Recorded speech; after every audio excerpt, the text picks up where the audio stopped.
ஓனா இப்போ கார் வாங்குறோம்னாக்கா அது ஏஜென்ட் நம்பர் வைக்கலாம். நம்ம ட்ராவல் பண்ணுற வண்டிக்கெல்லாம் ஏஜென்ட் நம்பர் தேட முடியாது. ஆனால் நாம் தேட வேண்டாம். அதை ஓனர் மாதிரி இருக்காங்கல்ல, அவங்க தேடி வச்சுக்கிட்டாக்கா அவங்களுக்கு அது கரெக்டாக கனெக்ட் ஆகிடுச்சுனாக்கா போகிற பேசஞ்சருங்கிற முறையில் கஸ்டமருங்கிற முறையில் நமக்கு அது செட் ஆகிடும். இந்த மாதிரி வெஹிக்கிள்லாம் வச்சுக்கிட்டு இவங்க சம்பாரிச்சிக்கிட்டு இருக்கிறாங்களா அப்படின்னு பார்த்தீங்கன்னாக்கா 75% குறைவில்லாமல் எல்லாம் லாஸ் தான் பண்ணுறாங்க. ஒரு வண்டி வாங்கியிருக்கிறாங்க, ஒரு வண்டி அதுக்குன்னு அது 4 வீல் இருக்கும், 6 வீல் இருக்கும், 10 இருக்கும், 15, 20 ஆட்டோவே எடுத்துக்கோங்க 3 வீல். ஆமாம் இருக்குது. இது மாதிரி எல்லாம் பெரிய வண்டி கூட சொல்கிறேன். பெரிய வண்டியில் பார்த்தீங்கன்னா 10 வீல் 20 வீல் வண்டி இருக்குது, 60 கூட இருக்குது. அது நாட்டினுடைய பொருளாதாரமும் உங்களுடைய வாழ்வாதாரத்தோட கனெக்ட் ஆகுது. அதனால் நீங்கள் சரியாக செஞ்சால் தான் எங்களை மாதிரி எல்லாரும் உலகம் ஃபுல்லாக மற்ற மக்கள்லாம் நிம்மதியாக வாழ முடியும்.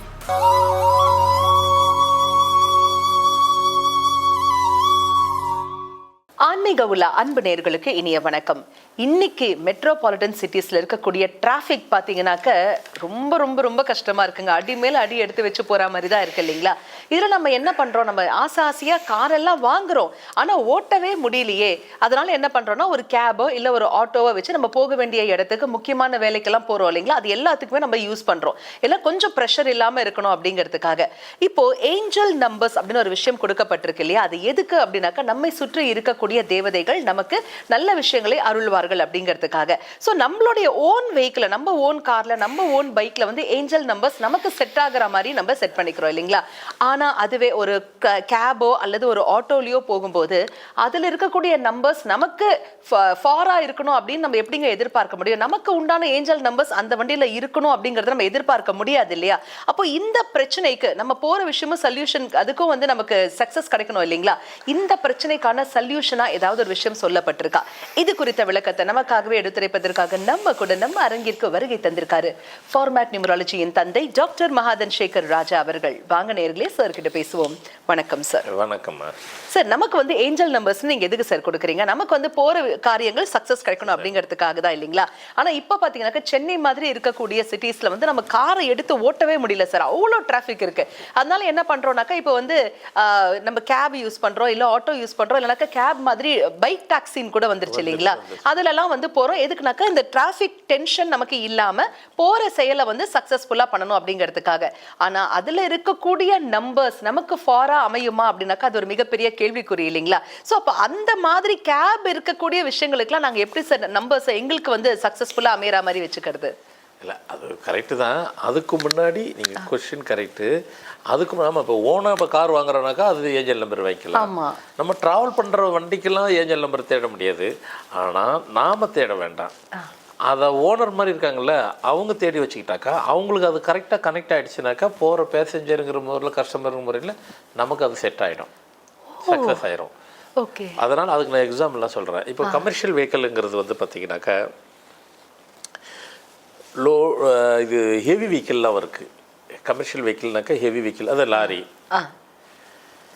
அடுத்து வந்து ட்ரெய்லரு, அடுத்து வந்து இந்த குட்டியான அதாவது அவங்க தான் பேர் வச்சாங்க, நான் சொல்லலை. அது குட்டியானு ஒரு வண்டி, வேனு, இருக்கு. இது மாதிரி இவங்க எல்லாமே வந்து சம்பாதிக்கணும். இதில் இந்த மாதிரி வெஹிக்கிள்லாம் வச்சுக்கிட்டு இவங்க சம்பாரிச்சிக்கிட்டு இருக்கிறாங்களா அப்படின்னு பார்த்தீங்கன்னாக்கா 75% குறைவில்லாமல் எல்லாம் லாஸ் தான் பண்ணுறாங்க. ஒரு 10, 15, 20, 25% வரைக்கும் ஓரளவுக்கு பெனிஃபிட்டாக இருக்கிறாங்க. இது கூட நான் சொல்கிறது இதில் அது சம்மந்தப்பட்டவங்க பார்த்துட்டு ஐயா நீங்கள் சொல்கிறதுலாம் இல்லை, 90% எல்லாம் அவுட்டு அப்படின்னு கூட சொன்னாலும் நான் ஆமான்னு சொல்லிடுவேன். நான் எப்பவுமே சேஃபர் சைடுக்கு வச்சுக்கிட்டேன். 75% குறைவில்லாமல் யாருமே சம்பாதிக்கலை. ஒரு வண்டி வாங்கியிருக்கிறாங்க, ஒரு வண்டி அதுக்குன்னு அது 4 வீல் இருக்கும், 6 வீல் இருக்கும், 10 இருக்கும், 15, 20 ஆட்டோவே எடுத்துக்கோங்க 3 வீல். ஆமாம் இருக்குது. இது மாதிரி எல்லாம் பெரிய வண்டி கூட சொல்கிறேன். பெரிய வண்டியில் பார்த்தீங்கன்னா 10 வீல் 20 வீல் வண்டி இருக்குது, 60 கூட இருக்குது. அது விடுங்க, அது ரேர், அது ரெகுலராக போகிறது. இவங்களாம் லோடு எடுத்துகிட்டு போகிறாங்க. இங்கேருந்து இப்போ நமக்கு அவங்கவுங்க நாட்டுக்கு இப்போ ஒரு சில பொருள் வந்துட்டு இப்போ நாம் சென்னைன்னு வைக்கிறீங்க, சென்னையிலேருந்து தான் பேசுகிறோம். சென்னையிலேருந்து இந்தியாவுக்குள்ளே வந்து தமிழ்நாடு, சென்னை, தமிழ்நாடு, இந்தியா, வெளிநாடு. ஏன் சொல்கிறேன்னா இது உலகம் ஃபுல்லாக போகுது, அதனால பிரிச்சுக்கிட்டேன். சென்னையிலேருந்து வரக்கூடிய இப்போ இது வெஜிடபிள்ஸ் எல்லாம் எங்கேருந்து வரும்? குப்பன்னு ஒரு இடம் இருக்குது வரும், ஒட்டஞ்சத்திரம் தமிழ்நாடுலேருந்து வரும், எல்லா இடத்துலையும் வரும். எதில் வருது? வெஹிக்கிளில் தான் வருது.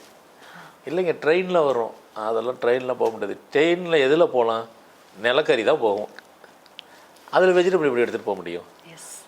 கூட்ஸ் வண்டியில் சில பொருள் தான் நீங்கள் ட்ராவல் பண்ண முடியும். கொரியர் மாதிரியான விஷயம். ஆமாம், கொரியர் மாதிரி. அதுக்கு சில இந்த இது ஃபுட்டுலாம் கொஞ்சம் கொரியர் அதில் போவோம். இதெல்லாம் கூட்ஸ் வெஹிக்கிளில் ரைஸ் போகலாம், வீட்டு போகலாம், அதெல்லாம் அதில் போக முடியும்.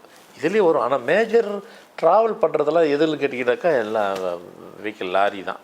லாரி, ட்ரெய்லர், இந்த மாதிரி சமாச்சாரம். சின்ன சின்ன பொருள் போடும் அப்படின்னாக்கா சேர் 2 தெரு தள்ளி போடணுன்னாக்கா அத்தான் பெரிய வண்டி இல்லை, சின்ன வண்டி போகும். இது உலகம் ஃபுல்லாக இருக்குது. ஒரு பொருளை ஒரு இடத்துலேருந்து எடுத்துகிட்டு போய் இப்போ நம்ம இங்கே இருக்கிறோன்னாக்கா எல்லா பொருளும் எது எங்கே கிடைக்குதோ ஒரே இடத்துல வந்து சேர்க்கணுன்னா இவங்க தான் கொண்டு வரணும். இது அவங்களுக்கு வாழ்வாதாரம், அவங்களுக்கு வாழ்வாதாரம். ஆனால் உங்களுக்கு வாழ்வாதாரம் யார்? வண்டி வச்சுக்கிறவங்களுக்கெல்லாம் இப்படி எடுத்துகிட்டு போனால் தான் உலகமே வாழ முடியும். மக்கள் எல்லாத்துக்கும் நம்ம வச்சிருக்கிறவங்களுக்கும் சக்சஸ் கிடைக்கணும், அதில் யூஸ் பண்ணுற பேசஞ்சர்ஸ்க்கும் சக்சஸ் கிடைக்கணும். எல்லாரும் இருக்கிறனாக்கா ஒரு 10 இடத்துலேருந்து ஒரு பொருள் ஒரு இடத்துல வரும். இப்போ மிளகா எடுத்துனாக்கா குண்டூர்லேருந்து மிளகா வரும், புளி வரணுன்னாக்கா தும்கூர்லேருந்து வரும், தக்காளி இடத்துல வத்தலகுண்டலேருந்து வரும். இப்படி ஒவ்வொரு பொருளும் ஒரு ஒன்று ஸ்பெஷல் அங்கேருந்து தான் வர முடியும். இது ட்ராவல்லாம் இவங்க தான் பண்ணுவாங்க. இது இவங்களுக்கெல்லாம் வாழ்வாதாரம். ஆனால் வாழ்வாதாரம்னு சொல்லி விட்டுறாதீங்க, பொருளாதாரமும் அதில் தான் இருக்குது. ஒரு நாட்டினுடைய பொருளாதாரமும் உங்களுடைய வாழ்வாதாரத்தோட கனெக்ட் ஆகுது. அதனால் நீங்கள் சரியாக செஞ்சால் தான் எங்களை மாதிரி எல்லோரும் உலகம் ஃபுல்லாக மற்ற மக்கள்லாம் நிம்மதியாக வாழ முடியும். ஆனால் எல்லாத்தையும் வாழ வச்சுட்டு நீங்கள் ஒரு வகையான இராணுவ தளபதி மாதிரி தான். அது எல்லா இராணுவ வீரர்கள் மாதிரி தான். நாட்டை பாதுகாக்கிற மாதிரி அது நாட்டை பாதுகாக்கிறதுக்கு செக்யூரிட்டி, நீங்கள் சாப்பிட்றதுக்கு செக்யூரிட்டி நீங்கள் தான் கொடுத்துட்ருக்கிறீங்க. ஆனால் உங்களுதில் 75% எல்லாம் லாஸு தான். என்னங்க எங்களை தூக்கி வச்சு பேசுகிறீங்க, லாஸ்ன்னு சொல்கிறீங்க. உண்மையை தான் சொல்கிற. காரணம் ஏஜெல் நம்பர் உங்கள்கிட்ட நீங்கள் வச்சுருக்கிற வண்டி உங்களுக்கு கனெக்டாக இருக்குதா இல்லையா அப்படின்னு பார்த்தா முக்கால்வாசி கனெக்ட் இல்லை. இப்போ உதாரணத்துக்கு எடுத்தீங்க, ஒருத்தர் 12ஆம் தேதி பிறந்திருக்கிறீங்க, நீங்கள் பெரிய வண்டியை வச்சுருக்கிறீங்க. அவ்வளோ பெரிய வண்டியை வச்சுக்கிட்டீங்கனாக்கா எதுக்கு? சம்பாதிக்கிறது தான் வச்சுருக்கிறீங்க. இரவு பகலும் ஓட்டுறீங்க, போகிறீங்க, வரீங்க. அதில் லாபம் உங்களுக்கு கிடச்சிதா இருக்குதான்னு பார்த்தா அதுதாங்க இல்லை. சம்பாதிக்கிறீங்க, வைக்கிறீங்க, போடுறீங்க, முடிச்சு பார்த்தானாக்கா கடைசியில் டெபிட்டில் தான் நிற்கிறீங்க. கடைசி வரைக்கும் பார்த்து 20 வருஷம் செய்கிறேங்க, இவ்வளோ டெபிட் 20 வருஷம் ஓடிடுச்சு, டெபிட்டில் தான் இருக்குது. அப்போ காரணம் என்னக்கா, நீங்கள் 12ஆம் தேதி பிறந்திருக்கீங்க. ஃபார் எக்ஸாம்பிள் உதாரணத்துக்கு தான் சொன்னேன். வண்டி நம்பர் 6ல் வாங்கணும்னு வச்சுருக்கிறீங்க. ஏன்னா 6ஆம் நம்பர் தான் உங்களுக்கு சுக்கிர நம்பர் நீங்கள் நினச்சிக்கிறீங்க. அப்போ 6 வியாபாரத்துக்கு உண்டான நம்பர் நானே கூட சொல்லியிருக்கிறேன். ஆனால் நீங்கள் 3ஆம் தேதி பிறந்துட்டு 6ஆம் நம்பர் நீங்கள் வச்சிங்கனாக்கா உங்களுக்கு லாஸ் தான் கொடுக்கும். அப்போ நீங்கள் அதை செய்யக்கூடாது.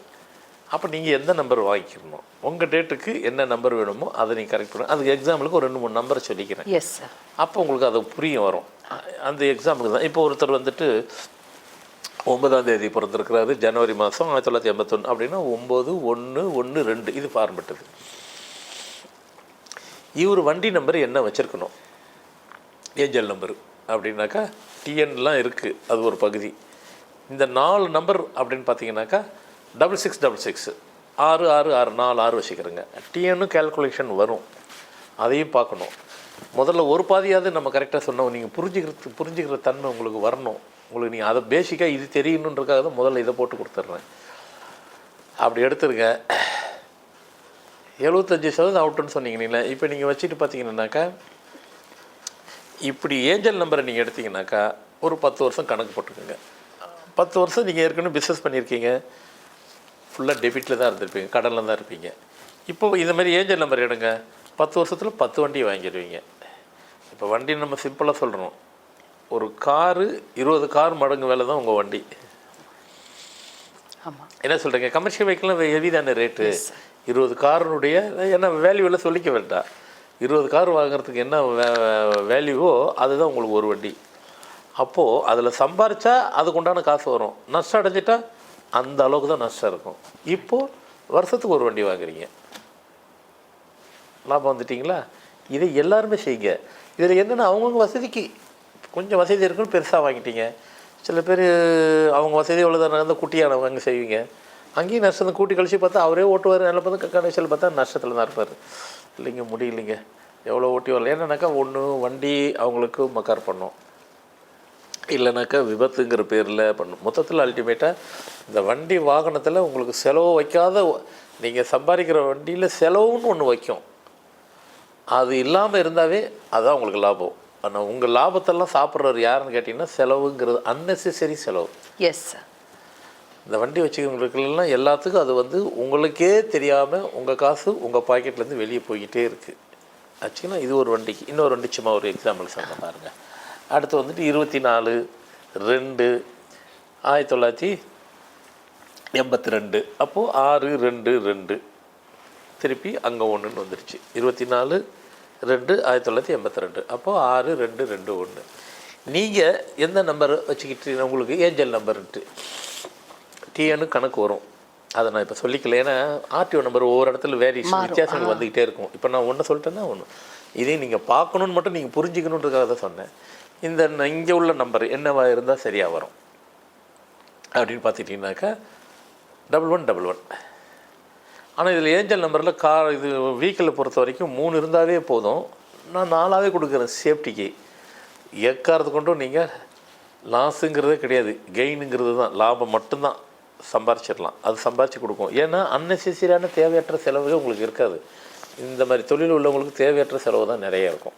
ஆமாங்க, ஓடிட்டு இருக்க டயர் பஸ்ட் ஆகிடுச்சு, சொல்லி முடிஞ்சுது. டயர் பஸ்ட்டு ஒரு வரியில் சொல்லிட்டேன், அங்கே வைக்கணும் 1 லட்சம் 2 லட்சம் டயர் சொல்கிறேன். இது மாதிரி ஸோ அது மாதிரி நிறைய சமாச்சாரம் இருக்குது. இது மாதிரி ஒரு 2-3 கொண்டு சொல்லிக்கிட்டே போகலாம். இப்போ நீங்கள் புரிஞ்சிருச்சு, ஓஹோ இவ்வளோ நாள் நாங்கள் நஷ்டம் அடைஞ்சதுக்கு நம்ம வச்சுக்கிற கமர்ஷியல் வெஹிக்கிள், அது ஜேசிபின்னு வச்சுக்கிறீங்க, வண்டின்னு எடுத்துக்கிறீங்க, எல்லா வண்டியும் எல்லாமே கமர்ஷியல் தான்.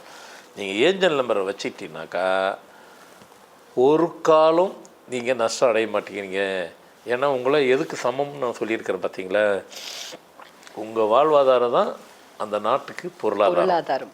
Yes sir. எங்கே கனெக்ட் பண்ணுறேன் யாருமே யோசிக்கல, நான் எல்லாத்தையுமே யோசிப்பேன். எனக்காக யோசிக்கிறது இல்லை, பொது உடைமைக்காக பொது மக்களுக்காக யோசிக்கிறேன். யோசித்து அது வந்துட்டு யூஸ்ஃபுல்லாகவே கொடுக்குறேன். நிச்சயமா சார். இப்போ நீங்க சொல்லும்போது எனக்கு இன்னும் ஒரே ஒரு சந்தேகம் சார். இப்போ இவங்களுக்கு வந்து சக்சஸ் கிடைக்குது, இவங்களுக்கு உண்டான ஏஞ்சல் நம்பர் கொடுத்துட்டீங்க சார். அவங்க கூட்ஸையும் கொண்டு போய் அந்த அந்த இடத்துல கொடுத்தாச்சு, அந்த முதலாளி அதை வாங்கியாச்சு. அந்த முதலாளிக்கு பிஸ்னஸ் பண்றவருக்கு சக்சஸ் கிடைக்கணும் இல்லைங்களா, அதற்கு ஏதாவது ஒரு கீ பாயிண்ட் நீங்க ஒன்று வச்சிருப்பீங்க. பொதுவாக சொல்லுவாங்க, பந்தி வச்ச வீட்டுக்காரி பாத்திரத்தை கழுவிட்டு பட்டினியா கிடப்பாலே அது போலே அப்படிம்பாங்க. ஏன்னா அந்த மாதிரியான விஷயங்கள் தான் இப்போ வந்து இன்னைக்கு நடைமுறையில் இருக்கு. இதற்கான ஒரு சேஞ்சிங் பிளானா நீங்க வந்து அந்த ஏஞ்சல் நம்பர் கொடுத்துட்டீங்க. ஆனா பிஸ்னஸ் பண்றவங்களுக்கும் வந்து சக்சஸ் கிடைக்கணும் இல்லைங்களா, அதற்கு உரித்தான ஏதாவது நீங்க கண்டுபிடிச்சு நிச்சயமா வச்சிருப்பீங்க சார். அதை எங்களுக்காகவே அடுத்த எபிசோட்ல நீங்க சொல்லணும் சார். கொடான கொடி அன்பு நெஞ்சங்கள் அனைவர் சார்பாகவும் மனமார்ந்த நன்றிகள். எனக்கு பிஸ்னஸ் பண்றவங்க இப்போ வந்து நிறைய கமர்ஷியல் வண்டி ஓட்டுறவங்களுக்கு சக்சஸ் கிடைக்கிறதுக்கான வழிமுறை சொல்லிட்டாரு இல்லையா, இங்க கிடைச்சிருச்சுங்க சக்சஸ். ஆனா அவர் கொண்டு போய் டெலிவர் பண்ணியாச்சு. அந்த பிசினஸ் நடத்துற இடத்துலயும் சக்சஸ் வேணுமே, அதற்கு ஏதாவது வழிமுறைகள் இருக்கா? இது குறித்த நிறைய விளக்கங்களை அடுத்த எபிசோட்ல சார் கிட்ட நாம எல்லாரும் தெரிஞ்சுக்கலாம். மீண்டும் சந்திப்போம். அதுவரை நன்றி, வணக்கம்.